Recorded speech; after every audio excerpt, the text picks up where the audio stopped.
সবসময় বলে আসছি, ধরেন যে কোনো একটা অস্থায়ী এবং ক্রান্তিকালীন সময় সংবিধানে যেটি পঞ্চদশ সংশোধনের মাধ্যমে আমাদের সংবিধানের 150 অনুচ্ছেদ সংশোধন করা হয়েছিল, কিন্তু সেটাকে আলটিমেটলি ভবিষ্যতের জন্য এই সরকারের মেয়াদকাল এবং কার্যক্রমকে র্যাটিফাই অনুমোদন করতে হবে। পরবর্তী সরকার গঠিত হওয়ার পরে যে জাতীয় সংসদ গঠিত হবে সেই সংসদের মাধ্যমে এই অনুমোদনের প্রয়োজন হবে।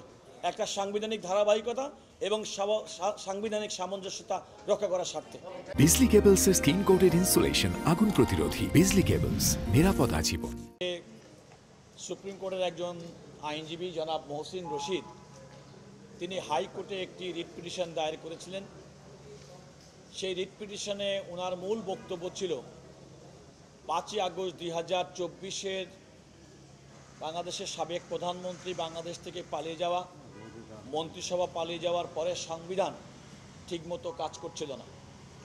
এবং তিনি আরেকটি প্রশ্ন তুলেছিলেন যে রাষ্ট্রপতি সংবিধানের 106 অনুচ্ছেদ মোতাবেক সুপ্রিম কোর্টের আপিল বিভাগে যে উপদেষ্টামূলক মতামত গ্রহণ করেছিলেন যে একটি অন্তর্বর্তীকালীন সরকার গঠন করবেন কিনা, তিনি এটারও বৈধতা উনি চ্যালেঞ্জ করেছিলেন। দ্বিতীয়ত, যেহেতু ওনার বক্তব্য মতে যেহেতু সংবিধান ঠিকমতো কাজ করছিল না, উনি একটা অন্তর্বর্তীকালীন সাংবিধানিক কাঠামো করার জন্য হাইকোর্ট ডিভিশনের সামনে উনি একটি নির্দেশনা চান।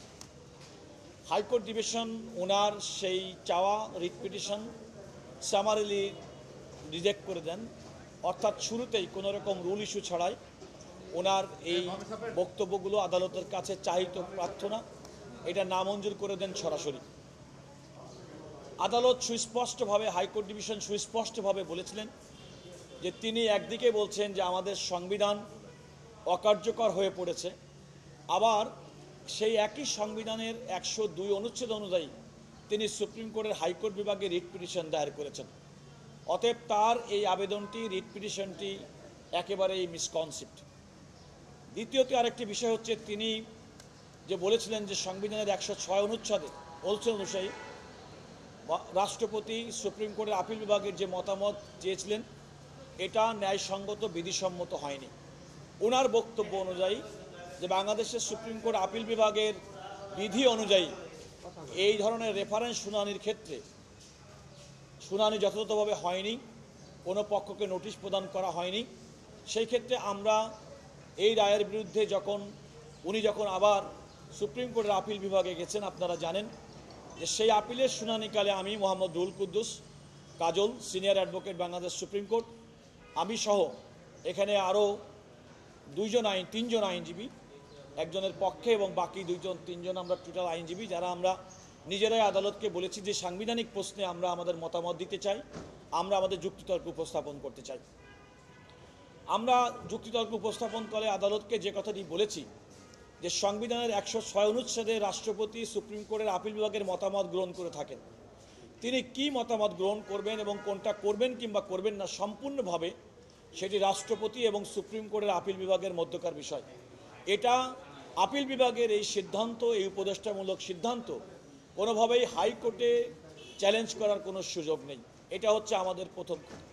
দ্বিতীয়ত হচ্ছে, আমি এই সুপ্রিম কোর্টের আপিল বিভাগের শুনানিকালে দেখেছি যে 5ই আগস্ট তৎকালীন প্রধানমন্ত্রী এবং তার মন্ত্রিসভা বাংলাদেশ থেকে পালিয়ে যাওয়ার পরে রাষ্ট্রপতি তৎকালীন 3 বাহিনী প্রধান, বিএনপি সহ বড় রাজনৈতিক দল এবং বৈষম্য বিরোধী ছাত্র আন্দোলন সহ সুশীল সমাজের প্রতিনিধি, বর্তমান আইন উপদেষ্টা ডক্টর আসিফ নজরুল সহ সেখানে একটি অন্তর্বর্তীকালীন সরকার গঠন করার সিদ্ধান্ত হয়েছে এবং সেই সিদ্ধান্তের পরিপ্রেক্ষিতে অন্তর্বর্তীকালীন সরকার গঠিত হয়েছে।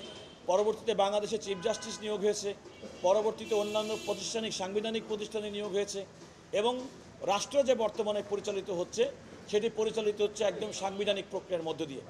সুতরাং এখানে একটি আর্গুমেন্ট এসেছিল যে আমাদের সংবিধান কার্যকর কি কার্যকর না। সেক্ষেত্রে আমি আদালতকে বলেছি যে 5ই আগস্ট অর্থাৎ 2024 যেহেতু রাষ্ট্রপতি বাংলাদেশের সংবিধানের নির্বাহী বিভাগের অন্তর্ভুক্ত বিধানাবলী সম্পর্কিত, সুতরাং রাষ্ট্রপতি যেহেতু ছিলেন এবং সাংবিধানিক ধারাবাহিকতায় তিনি যেহেতু নিযুক্ত ছিলেন, সুতরাং তার নেতৃত্বে তার সভাপতিত্বে অনুষ্ঠিত এই সিদ্ধান্ত প্রকারান্তরে আমাদের এই সাংবিধানিক সরকারের যে যাত্রা সেটা সংবিধানের সঙ্গে সামঞ্জস্যপূর্ণ।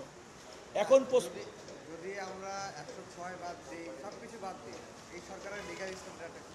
এই সরকারের লিগ্যাল স্ট্যান্ডার্ডের ক্ষেত্রে আমি বলেছি যে ডক্টর মোহাম্মদ ইউনূসকে যখন অন্তর্বর্তীকালীন সরকার গঠন করেছেন সেই নিয়োগ আদেশে কিন্তু কোনো ধারা সংবিধান উল্লেখ করা হয়নি।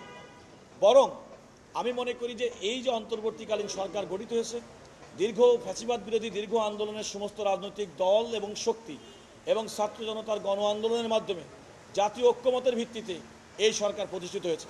এবং আমাদের সংবিধানে এই ধরনের ক্রান্তিকাল এবং অস্থায়ী বিধান সম্পর্কে আমাদের যাই বলেন না কেন, পরবর্তী গণতান্ত্রিক সরকার প্রতিষ্ঠিত হওয়ার পরে এই সংবিধানে এই সময়কালটার অনুমোদনের প্রয়োজন পড়বে।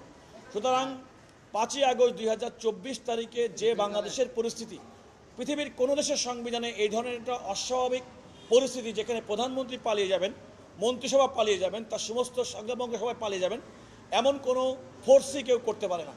এমন একটা প্রয়োজনে, রাষ্ট্রের প্রয়োজনে, নাগরিকদের নিরাপত্তার স্বার্থে, রাষ্ট্রের নিরাপত্তার স্বার্থে এবং সময়ের প্রয়োজনে এই সময় অন্তর্বর্তীকালীন সরকার গঠিত হয়েছে বাংলাদেশের মানুষের রাজনৈতিক দল, ছাত্র জনতা, আন্দোলনকারী, সুশীল সমাজ সবার ঐক্যমতের ভিত্তিতে। আজকের আপিল বিভাগের আদেশটা হচ্ছে, আদালত বলেছেন যে হাইকোর্ট বিভাগ জনাব মহসিন রশিদের রিট পিটিশন যে সরাসরি খারিজ করে দিয়েছিলেন, ওনারা বলেছেন যে সেই খারিজটি আইন এবং ফ্যাক্ট অনুযায়ী সেটা যথার্থ ছিল এবং এই আদালতের কোনো ইন্টারফেয়ারেন্সের প্রয়োজন নেই বিধায় কোনো লিভ গ্রান্ট করা হলো না। এই কারণে আপিল বিভাগেও তার এই আবেদনটি, লিভ পিটিশনটি সরাসরি খারিজ করে দিয়েছে। ফলে যেটা হলো, প্রকারান্তরে এই অন্তর্বর্তীকালীন সরকারের বৈধতা নিয়ে জনাব মহসিন রশিদ যে সুপ্রিম কোর্টের হাইকোর্ট বিভাগে রিট পিটিশন দায়ের করেছিলেন তার কোনো সারবত্তা থাকলো না।